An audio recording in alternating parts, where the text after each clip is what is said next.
Good evening, everyone, and welcome back to an albeit, well, if you're near Sydney or something like that, a cold, a bit of a chilly night. So welcome back, and I am so thrilled that you can make it.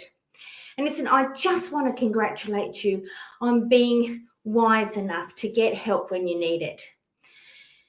Oftentimes we don't know what we don't know. So I'm here tonight just giving you another perspective, another way of thinking, and yeah, let's have an amazing evening together. Because I know the willingness to seek help is a huge step, and I congratulate you on that. So let's get into it, shall we? So listen, when I'm going to use blue for this one. So when is it that couples seek help? Well, let me do a little analogy here and so forth. And let's sort of say that, here is, there's the water, there's an iceberg or the tip of the iceberg, and there is underneath the majority of the iceberg. So when couples come in to see me or come in to see any couples counsellor, then they're looking at the tip of the iceberg. This is the issue that is currently that they can see, they can feel, they feel overwhelmed, all that sort of stuff. And that's what they can see and they want to deal with. And so a lot of times people then, he says, she says, and they become the piggy in the middle, who's right and who's wrong.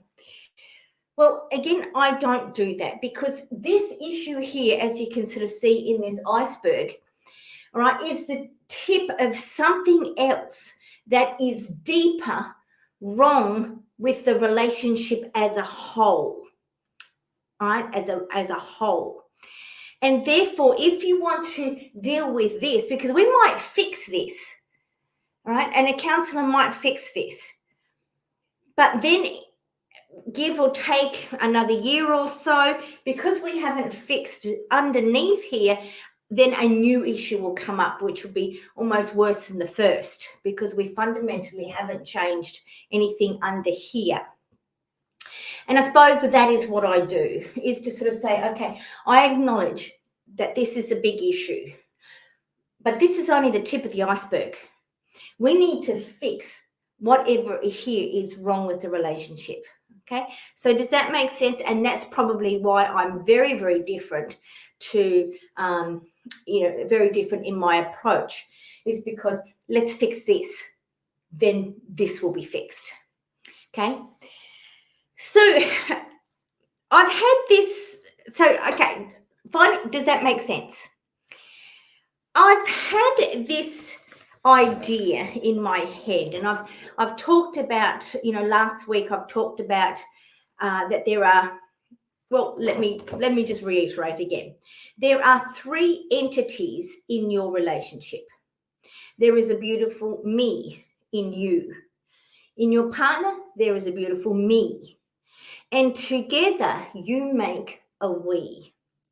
And I've had this, again, this analogy in my head since I was about 18. And it's kind of this, is that we are cogs, all of us, 8 billion cogs on the planet.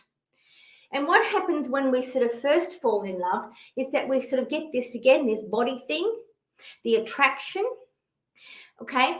And in that attraction, we start to do what I sort of, from last week, do the 4 T's, where we spend time, we talk, we introduce touch, and then we become a team, which includes respect and trust, right?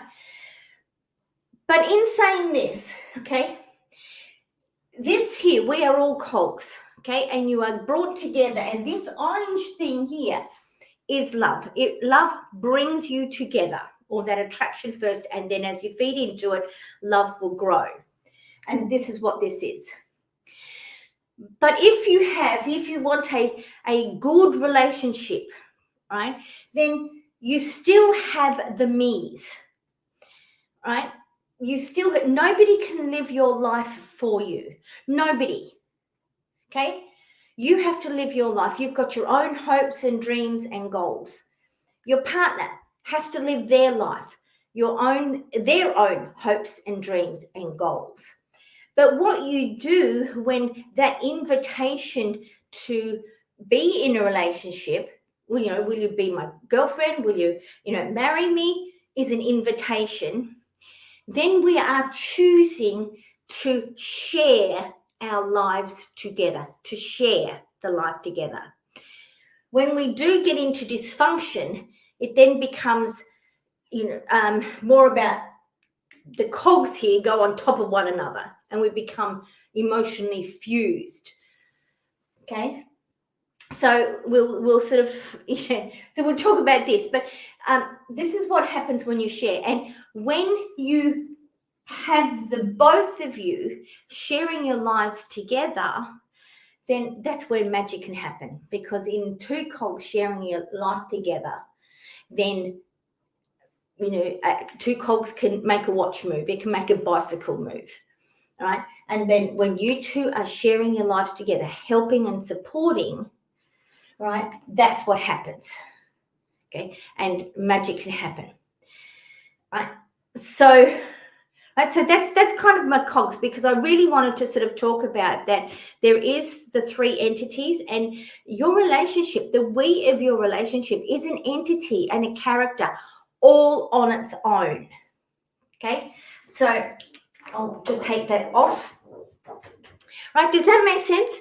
So in this webinar 2, we are going to do a deep dive into conflicts and triggers, and how to recognize them, what happens when we keep having that same argument over and over again. And I'm going to show you how to recognize when you're triggered, why we get triggered, and then how to resolve those triggers. So stay with me. I hope we get some people coming in. If not, you can watch this on repeat, sort of later. But I'm hoping that whenever you sort of see it, you will get some really, really great information from this. All right. So let's have a look at the definition of trigger. What is it? All right.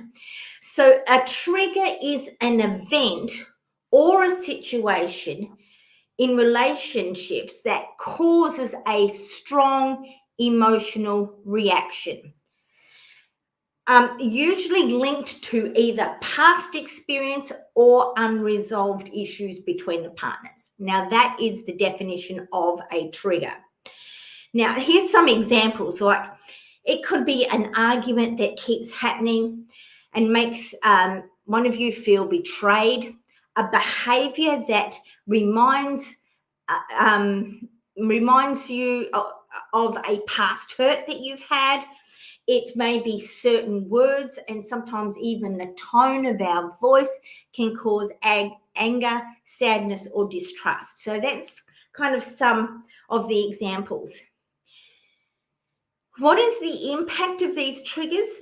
Again, it can cause strong emotional reactions that seem much bigger than the current situation.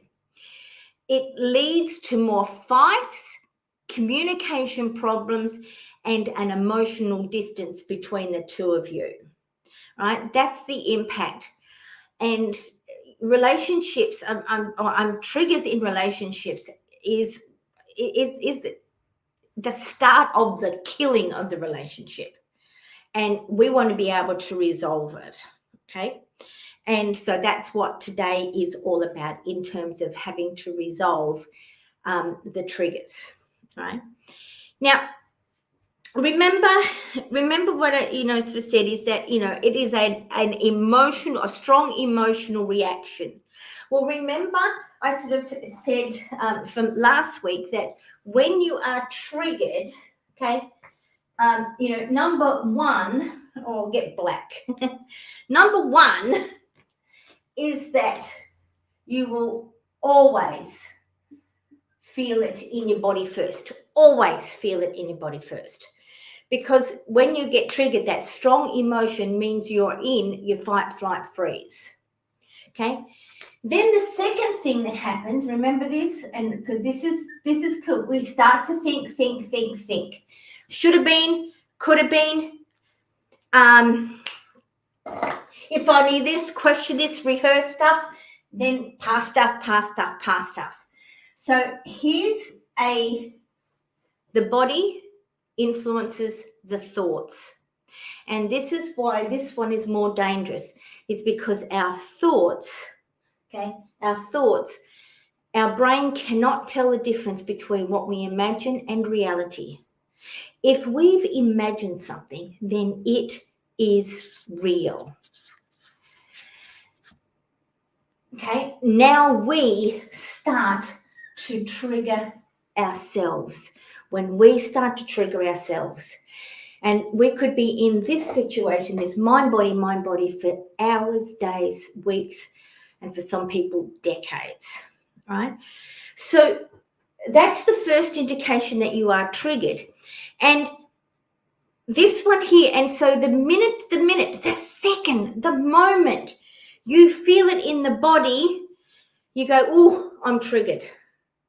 Okay, I'm triggered. Usually we want to do verbal diarrhea and go bleh to our partners, which will then drag them into it. But if you know that you've sort of triggered, and hopefully from this, you're able to, be able to be aware of your triggers and realize what's going on. Okay, so that's the triggers, all right? But the issue is that in those high emotional states, that's when we escalate into major fightings. That, it then becomes you do this and you make me angry, you make me sad, you make me all this sort of stuff that we never get to resolving the issue or the trigger, all right? And that's what I'm wanting to explain. So instead of escalating, we've got to work out what the trigger is, because let me tell you guys, right? If you've been in a relationship for no matter how many lengths of time, every fight that you've ever had started with a trigger. And every trigger has a solution. What we fight about is emotions.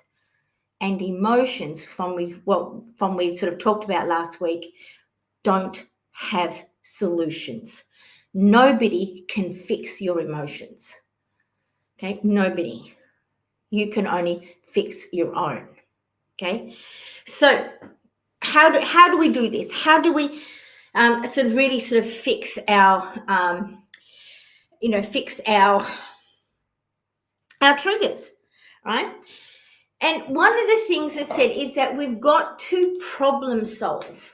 Okay, we've got to problem solve. Oh, flop. I don't know what I do a B there for. Okay, so problem solve. Okay, and one of the things that we sort of do with sort of problem solve is that we have to negotiate and collaborate. Why negotiate and collaborate? Okay, so we've got to negotiate and collaborate. Okay, what we never do, guys, is compromise. Why not? Right? Why not? Because when you compromise, you give up something of yourself. You either do something when it's not your job, or you, what else is there? You compromise to keep the peace. All right? Whatever you do, when you compromise, it always goes back to high emotion, and it always comes back to resentment, and you start resenting your partner if you keep compromising. So we don't do this. We negotiate and collaborate. Okay, are you with me here, guys?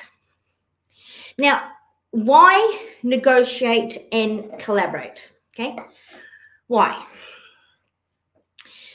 Well, one of the big things is that the two of you, whoever you are in a romantic relationship, and even outside, whether it be friends or whatever it is, or whoever it is, oftentimes you are opposite.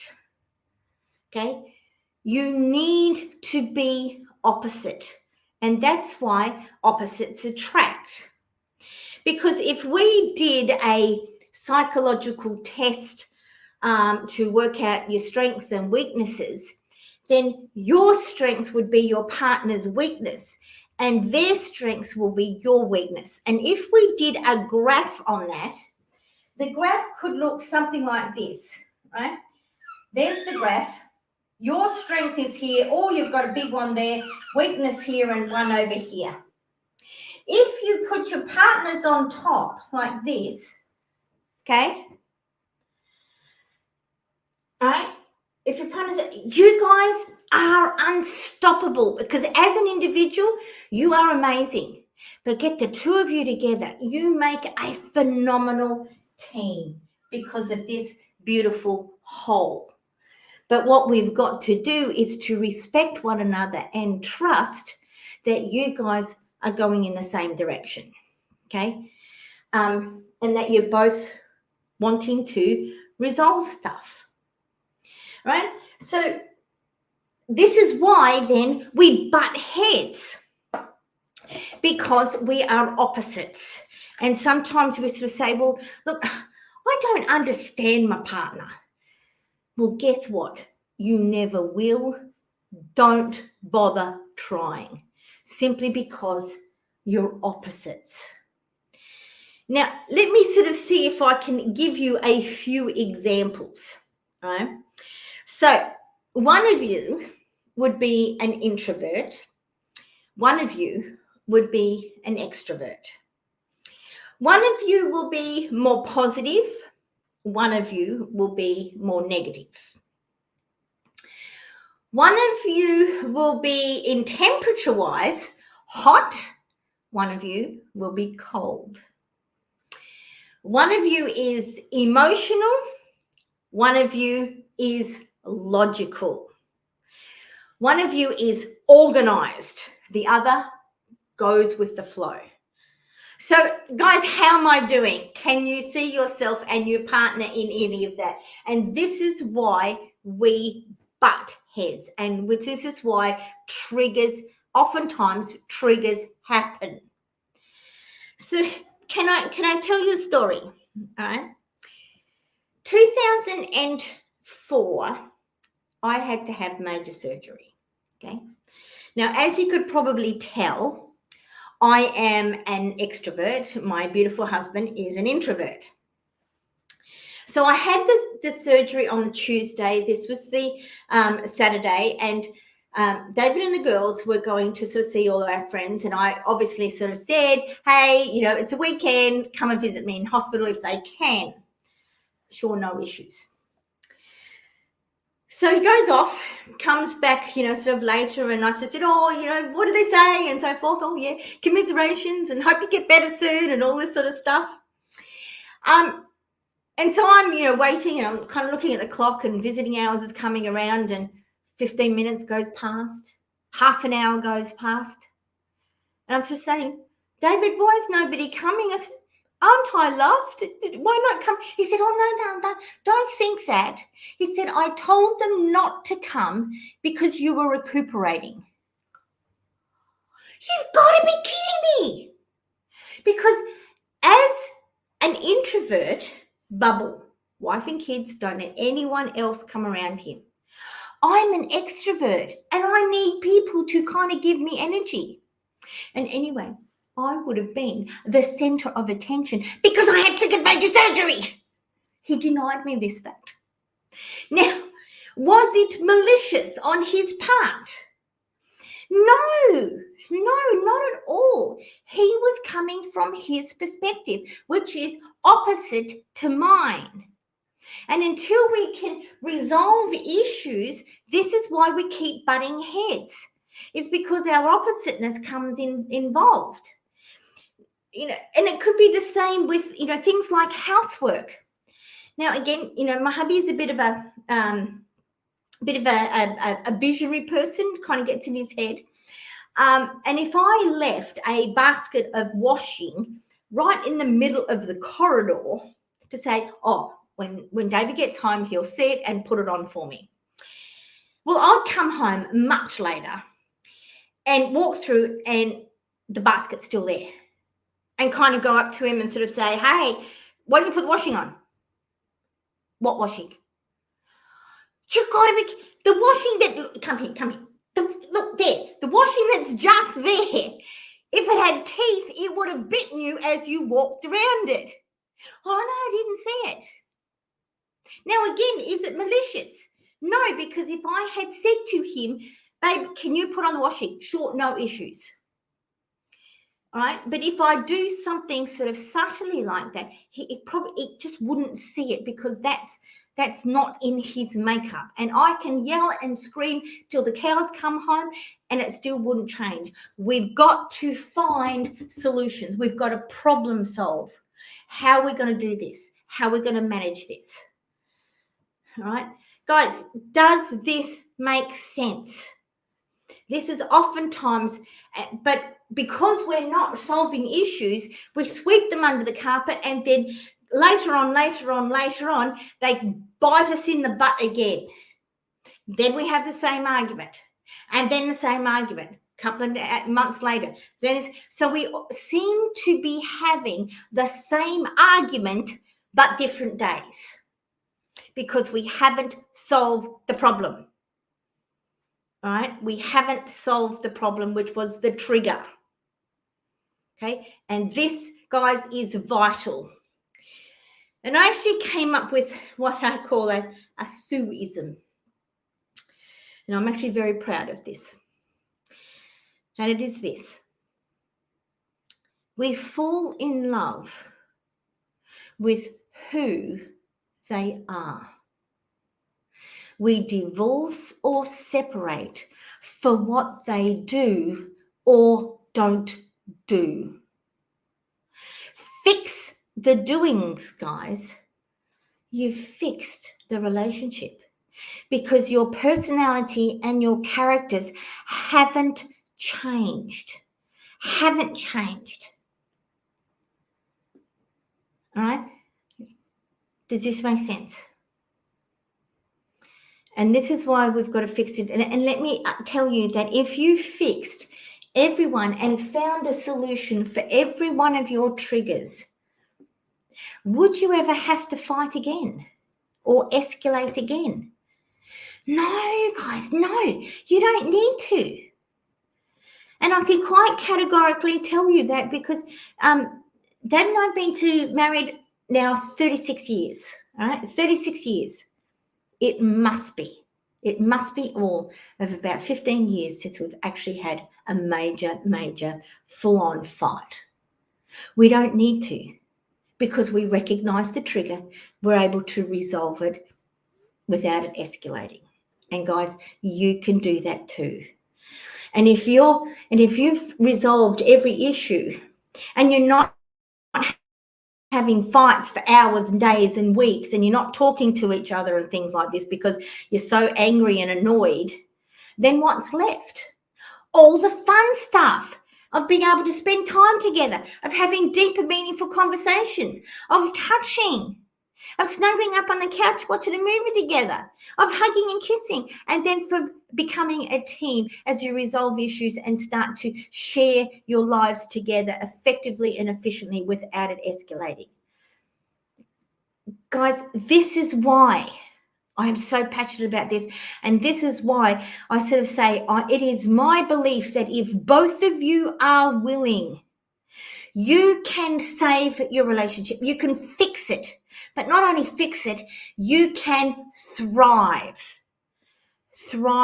together. And that's what this series is about, the art of thriving together, because then it becomes all the fun stuff of how you got into, or why you got into a relationship in the first place.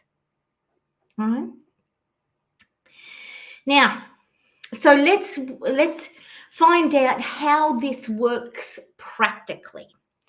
How this works practically. Okay. My suggestion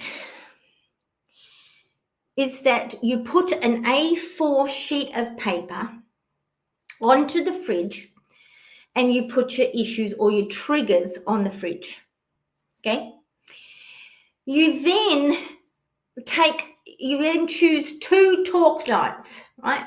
2 talk nights, Sunday, Thursday, and it only needs to be 15 minutes. It doesn't need to be much more than that, but 15 minutes where you take an issue out and both of you sit at the kitchen table with a pen and the paper and you write down your best definition of what that issue looks like resolved.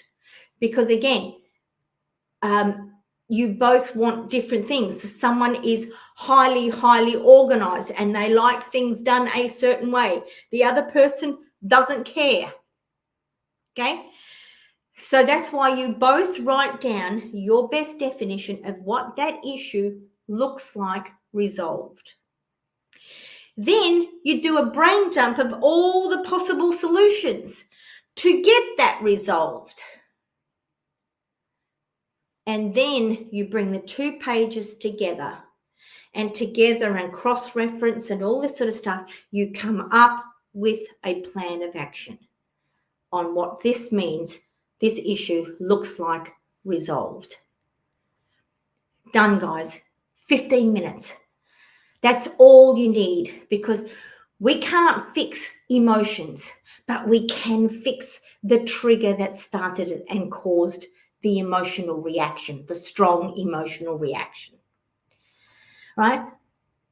But it doesn't stop there, right? Because oftentimes, and I sort of want to, sort of talk a bit about emotions, because we've got to really sort of separate the emotions from, emotion from logic, okay? So let's have a look at emotion. So when it often drives the initial attraction and deep connection we have for each other. It can lead to spontaneous, passionate reactions, especially if they're negative. It can sometimes lead to causing misunderstandings, conflicts when feelings are intense. Logic, on the other hand, right? Because let me ask you, when you are in high emotion, think back to the time when you are in high emotion. How many good decisions do you make? None. Right? Often none. So we need to sort of calm ourselves down to bring kind of back logic, which helps in making rational decisions and resolves conflicts. It also promotes clear communication and conversations and solution-focused discussions, right? And that's why I sort of call myself, if anything, a solution-focused counselor, because it's about resolving issues. It's about resolving conflict, okay? And that's what I do. Although, the downside of logic kind of can mean that we sometimes feel detached, maybe lack of warmth that emotions can bring. So we kind of need a balance, because remember I said one of you is emotional, one of you is logical, and we've got to balance it out. And that's what makes this a beautiful whole, because it kind of helps us. And if we allow one another to shape us, it then balances the extremes in our personality and characters to come down to be more balanced. All right? Does that make sense? Right. So one of the things is that we then have to analyze the emotion. Okay, analyze the emotion, because oftentimes, all right, when you resolve conflict here, or when you sort of try and find a problem, there happens to be what I call, we have to then analyze the emotion, okay?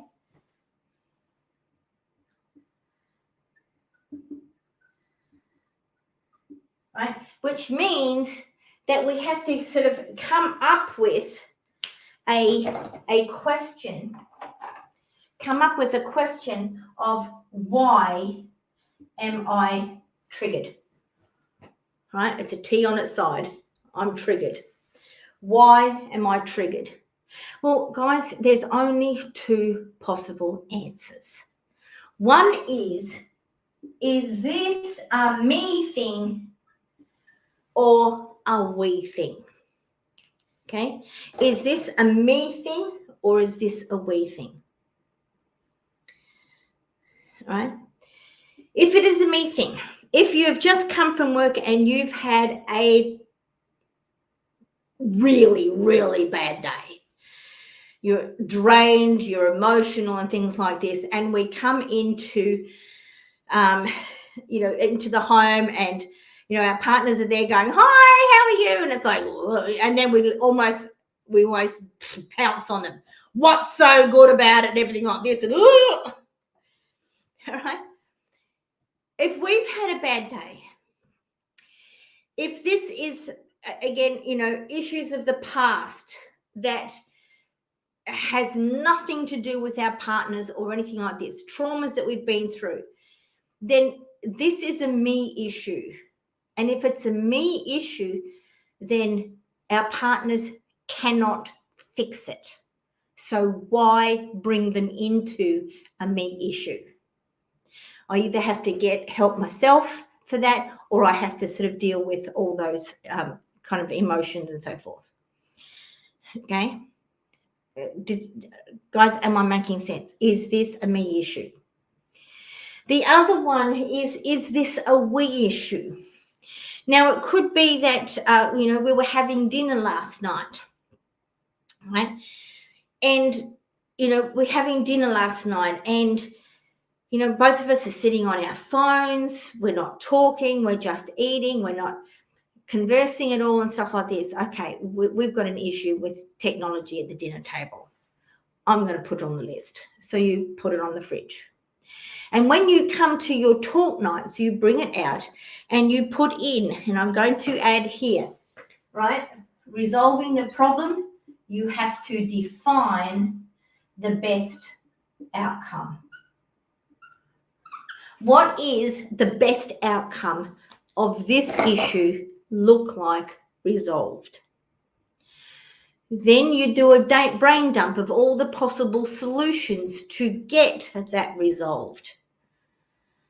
You bring the 2 pages together, cross-reference, look at each other's pages, and you come up with a plan of action that you both agree to. You both agree to, right? And it might be, well, what happens? Okay, what happens if we don't agree to it? Then we don't need to yell and scream and things like this. It just goes back to go on the fridge, right? Because it could be a me thing where, you know what, I want my way in this. Well, really, is your way and your insistent on your way actually going to get you to your why? Because if we keep standing on it's my way or the highway, then the relationship then becomes about control and not about teamwork. And so therefore, it just goes back on the fridge, and you'll just and again you'll just keep butting your head all the time until you get to a point where maybe one of the partners will say, you know what, I'm done. Right? We're not coming together. We're not negotiating and collaborating. Right? You just want your way or the highway. Right? Does this make sense, guys? Because again, I talk back, I think from last week, is that you've got to know your why. What is your happier ever after look like? Because that's the foundation of the choices and the decisions you make. Is what I'm going to do or say going to get me to my why? If it's not, guys, don't do it. It is not worth the effort. But if it is, do more of it because it is fun. Okay? So all it takes is a choice. A choice that you want the best, because let me tell you, if your partner wins, you win. If you win, your partner wins, and everyone, is then living in an amazing relationship. But when we are come to a place of sort of selfishness, that my partner has to give and give and give and give because I want my way and things like this, then you could find yourself losing what you have. And is that what you want? Is that what you want? Okay. So, guys, does this make sense? We've got to think, is this a me thing or a we thing?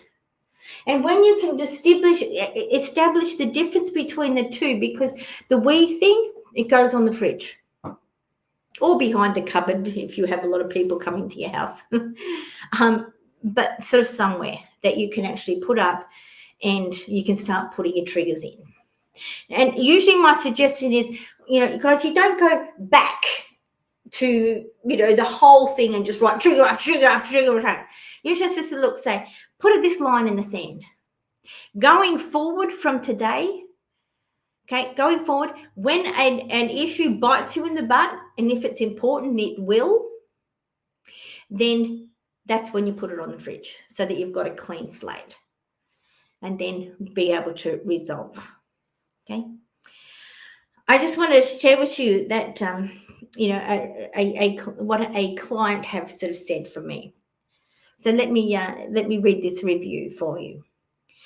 So Eleni sort of said, we have learnt so much in our sessions with Sue, and the material can be applied in so many different aspects of our life. While we are still trying to navigate our relationship, the sessions have been very eye-opening and have allowed us to walk away with the right tools and more confidence to work through things. I highly recommend Sue to anyone, whether you're going through some tough times in your relationship or even wanting to develop a better relationship with yourself. So if you have any sort of queries about, what I do and how I sort of do things, please have a look at my reviews.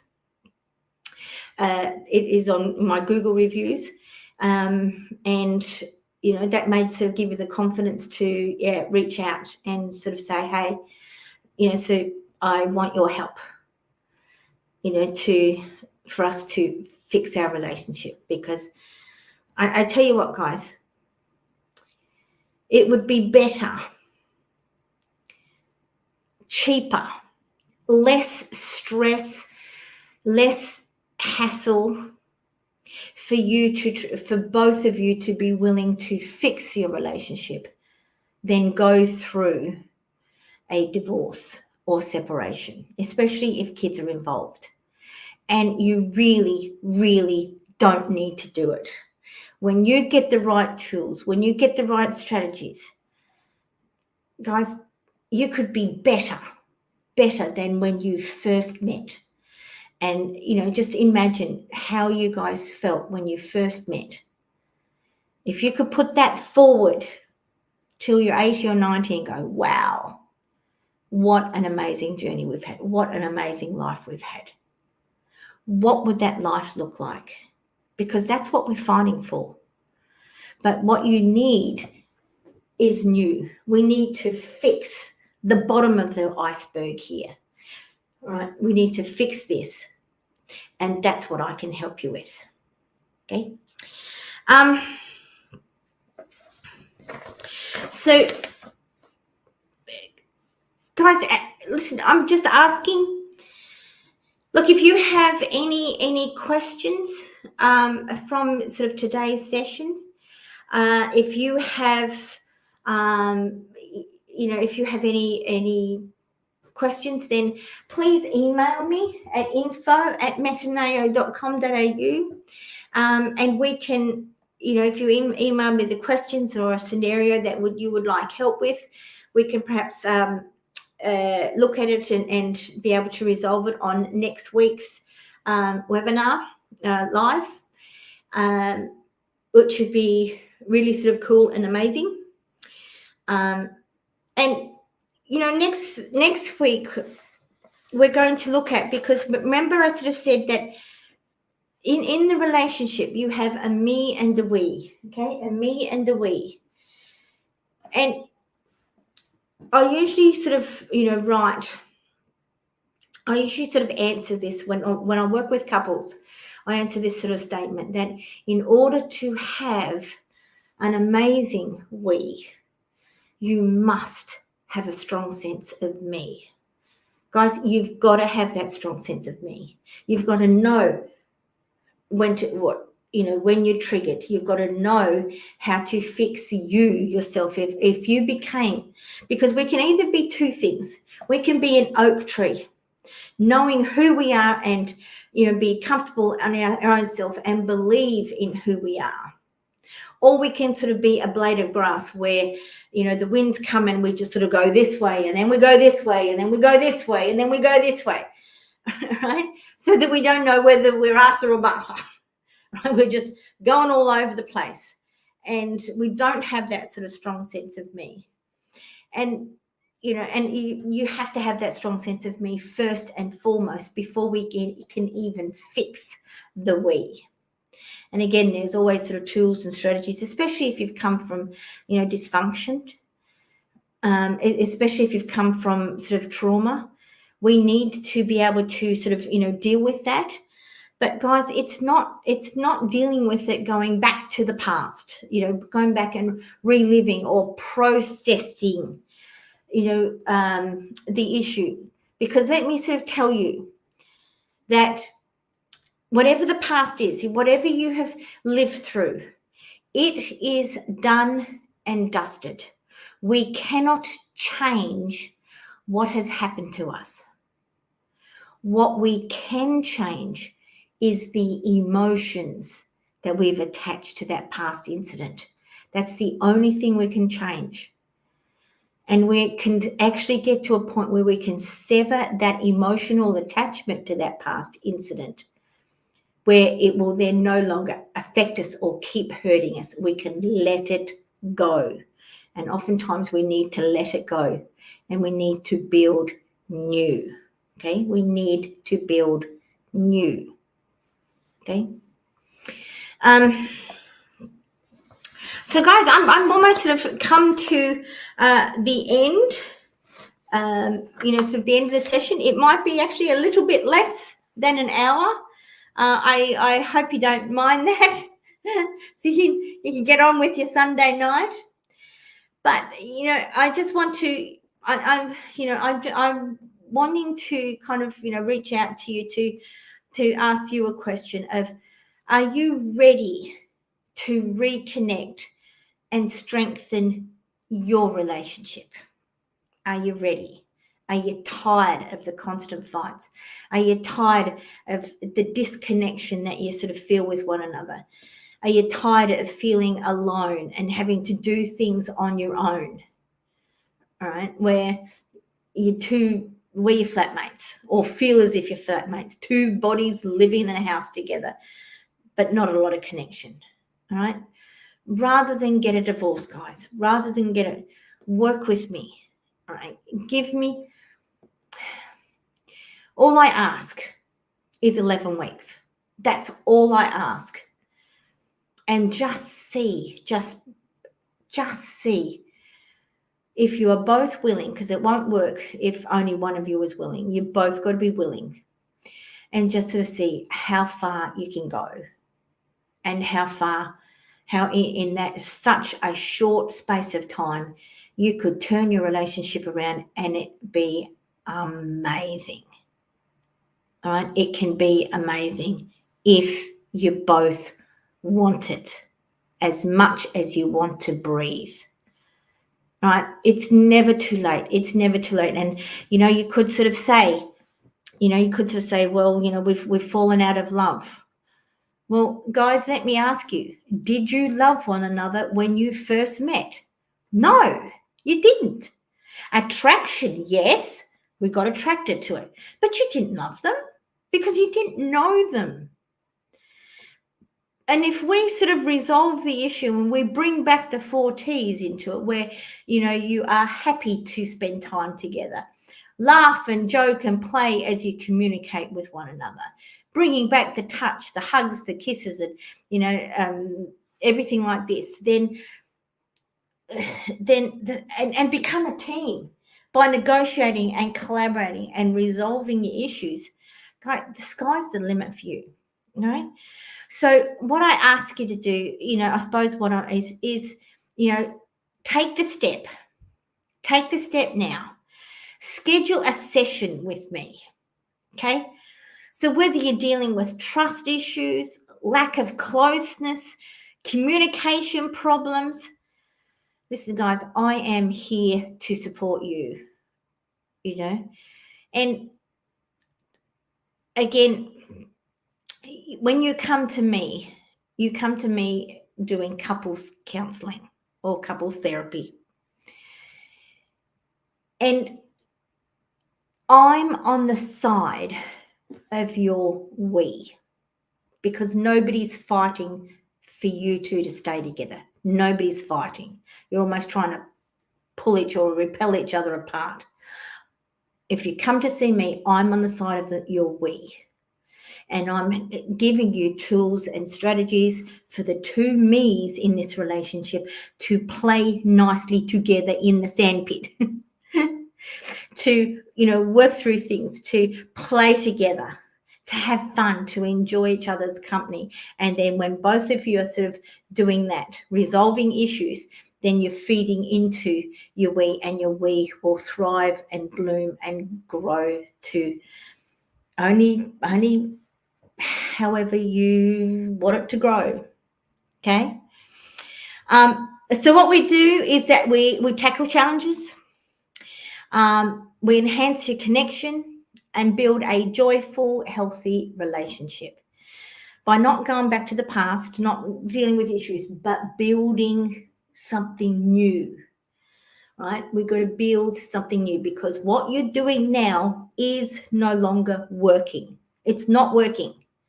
So unless you build something new, and guys, I give you all the information to build a new relationship house, but I can't design it for you and I can't build it for you.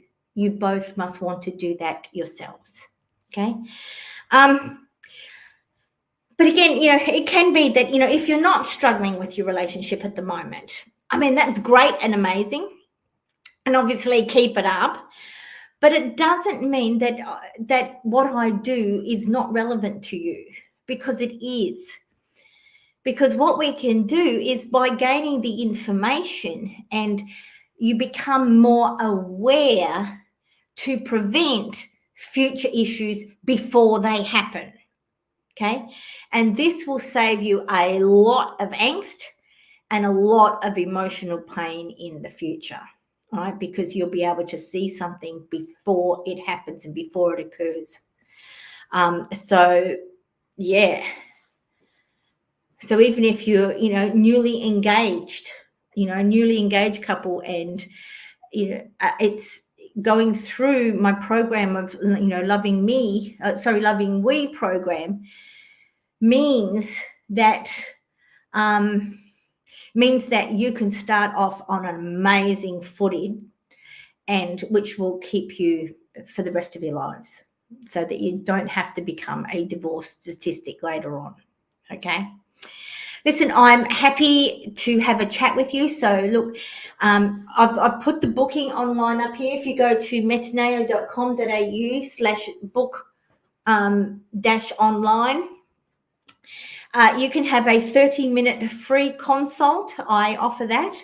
If you have any questions that you want answered, if you sort of see if I'm a right fit for you, I'm definitely open to, that free consult. Just book online.